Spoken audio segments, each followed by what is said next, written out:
একটা দেশের গানের কথা মনে আছে আপনাদের? এমন দেশটি কোথাও খুঁজে পাবে না কো তুমি, সকল দেশের রানী সেজে আমার জন্মভূমি। এই কথাটা যখন আমি ঠিক ছোটবেলায় যুবক বয়সে শুনতাম, তখন মনে হতো যে এটি কবির কল্পনা, নিজের জন্মভূমিকে নিয়ে লিখতে হয়, তাই কবি লিখে গেছেন। আস্তে, আস্তে বয়স বাড়ার সাথে, সাথে বিভিন্ন বাস্তবতা যখন সামনে আসতে শুরু করলো, তখন অনুধাবন করলাম কবি তার কল্পনায় লিখেন নাই। আসলে বাস্তবে এটা সত্য। কেন বলছি শুনেন। এমন দেশ কোথাও খুঁজে পাবেন আপনি যে যেখানে জনসেবা করার জন্য, মানব সেবা করার জন্য, মানুষের জন্য কাজ করার জন্য মানুষ নিঃস্বার্থভাবে নিজের জীবনকে বিলিয়ে দেয়। রাজনীতির মতো একটা মহান পেশাকে তারা বেছে নেয়। মানুষের সেবা করার জন্য মানুষকে খুন করে। মানুষের সেবা করা যাদের ধর্ম, যাদের ব্রত, তারা দলে, দলে বিভক্ত হয়ে যায়। এক দল আরেক দলকে মানতে পারে না। একজন আরেকজনের কথাকে উম গুরুত্ব দেয় না। একজন আরেকজনের কথা বলা মাত্রই সেটার বিরোধিতা করে উঠে। অথচ এদের প্রত্যেকেরই মোটো হচ্ছে মানব সেবা করা, দেশ সেবা করা, দেশপ্রেম। যাদের জীবন একেবারে পুরো কলিজাটাই ভরে আছে দেশপ্রেমে। পুরো মনটা ভরে আছে মানুষের জন্য, মানবের কাজ করার জন্য। অথচ তারা দলাদলিতে বিভক্ত। তারা নিজেরা হয়তো কখনো মানুষ খুন করে, কখনো আবার মানুষ খুন করার জন্য এরা অর্ডার দেয়। এক দল আরেক দলের মতকে সহ্য করতে না পেরে পাল্টাপাল্টি কর্মসূচি দিয়ে বসে। শুরু হয় দাঙ্গা। একই কথা, একই দেশপ্রেম। সে দেশপ্রেমে কেউ কারো সাথে মতের মিলে আসতে পারে না। যে জনগণকে তারা সেবা করবে বলে প্রতিশ্রুতি দেয়, সেই জনগণের উপরে গুলি চালাতে তারা অর্ডার দিয়ে চলে আসে। যে জনগণকে সেবা করবে বলে তারা ব্রত নিয়েছে, সেই জনগণের চিহ্ন মুছে দিবে বলে তারা হুঙ্কার দিয়ে উঠে। এমন দেশ কোথাও খুঁজে পাবেন? আমার মনে হয় না পৃথিবীতে কোথাও এমন দেশ খুঁজে পাওয়া যাবে। প্রায়শই আমরা অন্যান্য দেশের উদাহরণ টেনে আনি, ওই দেশে অমুক আছে, ওই দেশে তমুক আছে। ওই দেশের ভালোগুলোকে আমরা কখনো সামনে টেনে নিয়ে আসি না। ওই দেশের একটা মানুষ রাজনীতি করতে এসে, মানব সেবা করতে এসে, দেশপ্রেমের জন্য বলিদান দেয় তার নিজের অর্থ, সম্পদ, এমনকি পৈতৃক যে অর্থবিত্ত থাকে, সেগুলোকে তারা শেষ করে দেয়।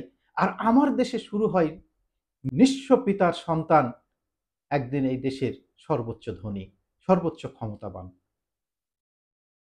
একসময় যার পকেটে নাস্তা খাওয়ার নাকি টাকা থাকে না, ধার দেনা করে চলতে হয়, তারাই একসময় গাড়ি বাড়ির মালিক হয়। তাদের একসময় এদেশে আর চিকিৎসা হয় না। এদেশের চিকিৎসাতে নাকি তাদের অসুখ ভালো হয় না। তাদের একটু বায়ুতে একটু যদি ইয়ে একটু বেশি গন্ধ বা এরকম মনে হয়, ত্যাগ করতে গিয়ে পিছনে একটু জ্বলে, জ্বলে উঠে দৌড় দেন উন্নত দেশে। নিদেন পক্ষে সিঙ্গাপুর বা থাইল্যান্ডে। এদেশে তাদের চিকিৎসা হয় না। অথচ এই দেশের চিকিৎসা ব্যবস্থাকে নিয়ন্ত্রণ করেন তারা, নীতিমালা প্রণয়ন করেন তারা। তারা একবার এমপি হওয়ার পরে ট্যাক্স ফ্রি গাড়ি পান, ট্যাক্স ফ্রি জীবনযাপন করেন। অথচ ওই ট্যাক্স ফ্রি গাড়িতে চড়েই সংসদে গিয়ে তারা আইন পাস করেন। জনগণ কত পার্সেন্ট ট্যাক্স দিবে, তাদের আয়ের মাত্রা কত হলে কত পার্সেন্ট তাদেরকে ট্যাক্স দিতে হবে, কত পার্সেন্ট ভ্যাট দিতে হবে, কখন দিতে হবে, কোন তারিখের মধ্যে দিতে হবে, না দিলে কি হবে, এই সমস্ত আইন তারা প্রণয়ন করেন। অথচ নিজেরা থাকেন এসবের ঊর্ধ্বে, এসব ধরাছোঁয়ার বাইরে। বাহ, কি চমৎকার! হাততালি দিতে ইচ্ছে করে আপনাদের এই কাজ দেখলে।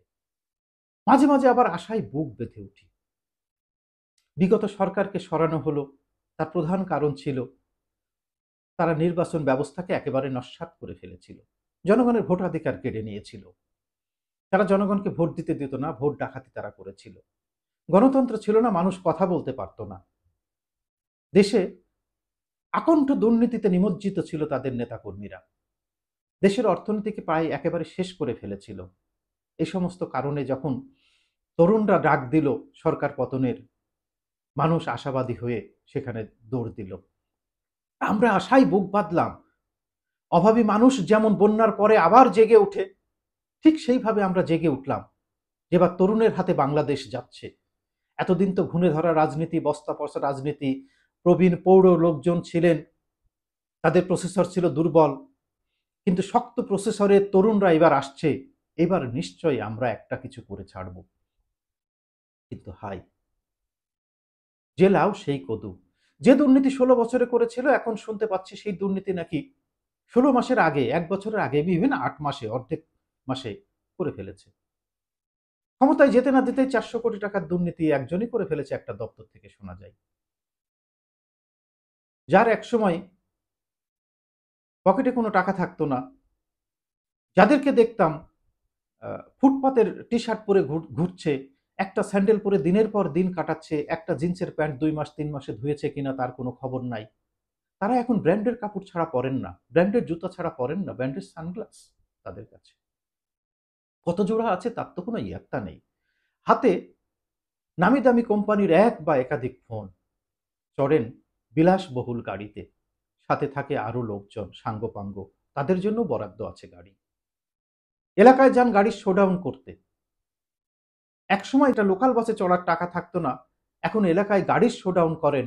একসময় যে বাবাই ফলে থাকা খাওয়ার খরচ জোগাড় করতে হিমশিম খেয়ে যেতেন, সেই বাবাই নাকি ১০০-১৫০ গাড়ি বহরের শোডাউন করার যে টাকা সেই টাকা দিয়েছে। যে দাদাই খোলা মাঠে পায়খানা করত এবং ওই ক্ষেতের ঢিল দিয়ে পিছন পরিষ্কার করতে করতে সালবাকল শেষ করে ফেলেছিল, সেই দাদা নাকি ইলেকশন করার মতো ৫-১০ কোটি টাকা রেখে গেছে। হঠাৎ করে দাদার এই সমস্ত কিছু বেরিয়ে আসলো, লোকে কটাক্ষ করে বলা শুরু করলো জমিদারের নাতি। যার বাবার একটা মাত্র টিনের ঘর ২৫ বছর আগে মাটির সাথে প্রায় মিশে গেছে, ঘরের ভিতরে শুয়ে থাকলে আসমানের চাঁদ দেখা যায়, টপ টপ করে বৃষ্টি পড়ে, সেই ঘর আবার নতুন করে ওঠা শুরু হয়ে গেছে। যে ২ বেলা একসময় খেতে পারতো না নিজেই বলে, সে এলাকায় এখন আর গাড়ি ছাড়া চলতে পারে না। একটা গাড়ি হলে তাও হতো, একাধিক গাড়ি। একসময়ের আদর্শবান শিক্ষক, তিনি এখন অফিস খুলেছেন ছেলের কল্যাণে। তিনি এখন এলাকায় বিভিন্ন বিষয় নেগোশিয়েট করেন। তিনি ঠিকাদারির লাইসেন্স নেন। পরে যদিও ছেলে দেশবাসীর কাছে অজ্ঞতার ক্ষমা প্রার্থনা করেন।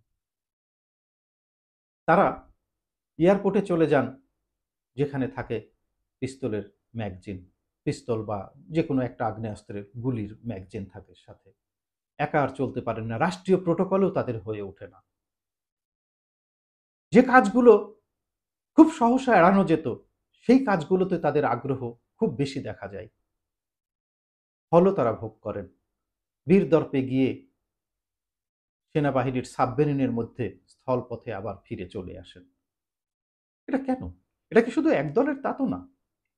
যদি আপনারা খেয়াল করে দেখেন, এই রাজনীতিবিদদের নির্দিষ্ট কোনো পেশা নেই। কারণ তারা দিনরাত ২৪টা ঘন্টা ব্যয় করে আমাদের জন্য। তাদের মনে প্রাণে আত্মায় কলিজায় সবসময় আমরা। যে কারণে তারা নির্দিষ্ট কোনো পেশা নিতে পারে না, ব্যবসা করতে পারে না, চাকরি করতে পারে না। যে সংসার কিভাবে চলে কেউ আপনারা বলতে পারবেন না। এই যে দেশের বাইরে বসে এখন আওয়ামী লীগের নেতারা বিলাস বেসন জীবনযাপন করছে, কোথা থেকে আসে এই অর্থ? কোথা থেকে আসে তারেক রহমানের অর্থ? আজ ১৭-১৮ বছর লন্ডনে বসে আছেন তিনি। কি তার আয়ের উৎস? এই যে এত রাজনীতিবিদ, নির্দিষ্ট তেমন কোনো পেশা তো দেখি নাই তাদের। একইভাবে এই ছেলেগুলো তাদের পথই ধরেছে। ওই যে মহাজ্ঞানী মহাজন যে পথে করেছে গমন, সেই পথেই এনার ধরেছেন। ধরে আগে যারা ৫ বছর, ১০ বছরে, ২০ বছরে যে পরিমাণ টাকা করেছিল, এরা ৫ সপ্তাহে বা ৫ মাসে তার চেয়ে অধিক টাকা উপার্জন করছে। তাদের জীবনযাত্রা রাতারাতি পার হয়ে যাচ্ছে। অনেক রাজনীতিবিদকে দেখেছি বৃদ্ধ বয়সে এসে বিয়ে করে। বিশেষ করে বয়স বাড়ার সঙ্গে সঙ্গে তো মানে অনেকটা বয়স হয়ে যাওয়ার পরে বিয়ে করে। কারণ টাকা পয়সা সেভাবে থাকে না, কেউ কন্যা দিতে চায় না।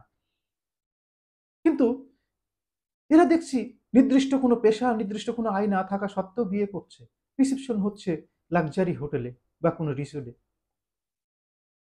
স্থান সৈকতে জীবনযাপন করছেন এবং মানুষ গর্ববোধ করছে যে এমন একটি জামাই পেয়েছি। জনসভা করতে গেলে দুলাভাই, দুলাভাই বলে চিৎকার করে উঠছে। আহা! এমন নিষ্ঠুর দুলাভাই পকেটে করে ২ টো চকোলেটও নিয়ে গেল না। যাকগে সে কথা। সবকিছু ভাবি আর মনে হয় যে গর্দভের মতো পড়ালেখা করে আমরা যারা এই যে ছাপোষা জীবনযাপন করছি, কেন? কেন আমরা এগুলো করলাম? তার কোনো উত্তর হয়তো খুঁজে পাওয়া যাবে না। কারণ দেশপ্রেম তো তাদের মধ্যে, আমাদের মধ্যে তো কোনো প্রেম নেই। সরকার শব্দটি গঠিত হয় ২ টো শব্দের সমন্বয়ে, সর এবং কর। আমরা কর দেব, তারা সর খাবে। এটাই তো নিয়ম।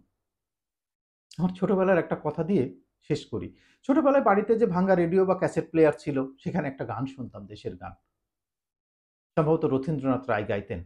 ছোটদের বড়দের সকলের, গরিবের নিঃস্বের ফকিরের, আমারই দেশ সব মানুষের। আমি এই সব মানুষ শব্দটাকে ভুল শুনতাম। আমি শুনতাম আমারই দেশ সৎ মানুষের। বড় হওয়ার পরে যখন দেখলাম যে না, শব্দটা আমি ভুল শুনেছি, এটা সব মানুষের, সৎ মানুষের নয়। তখন একটু লজ্জা পেলাম। কিছুদিন পরে মনে হলো যে আমি যেটা ভুল শুনেছি সেটাও তো ঠিক হতে পারত। হতে তো পারত আমারই দেশ সৎ মানুষের। সেই সৎ মানুষের খোঁজেই তো আমরা আছি। কবে পাবো সেই সৎ মানুষ?